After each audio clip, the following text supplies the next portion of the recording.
ला पत्नी पीडित पुरुषांचा मेळावा महिला आयोगाप्रमाणे पुरुष आयोग करण्याची मागणी पुरुषांसाठी कायदा करून स्वतंत्र पुरुष आयोग बनवण्याची पुरुषांची मागणी।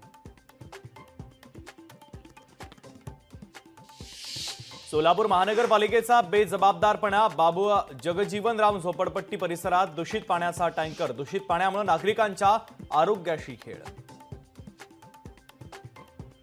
नांदेडच्या मुदखेड तालुक्यात पतीची गळफास घेऊन आत्महत्या तर पत्नीचा आढळला मृतदेह। एकाच ठिकाणी आढळले दोन्ही मृतदेह। पती पत्नीत घरगुती वाद असून सुरू असल्याची पोलिसांची प्राथमिक माहिती।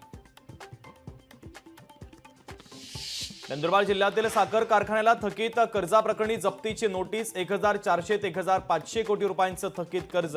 17 एप्रिल रोजी होणार जप्तीची कारवाई।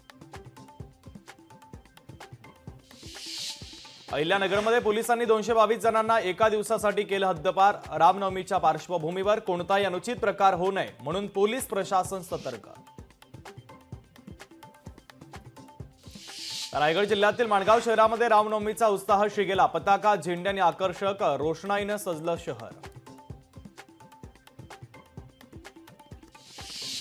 माहीममध्ये महानगर गॅसची पाईपलाईन लीक तर पाईपलाईन लीक झाल्यानं स्थानिकांमध्ये भीतीचं वातावरण।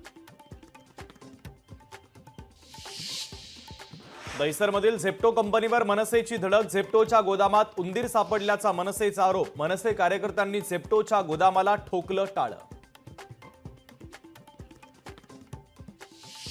राज्यात शिक्षकेतर कर्मचाऱ्यांची 21 वर्षांनी भरती। तब्बल 5000 पदांची भरती होण्याची शक्यता तर शिक्षकेतर पदांच्या भरतीचा मार्ग अखेर मोकळा।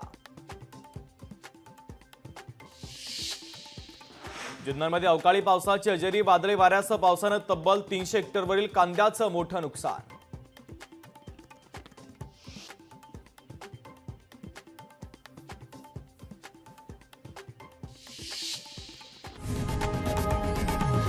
लोकशाही मराठी ऐका, पहा, जागरूक रहा।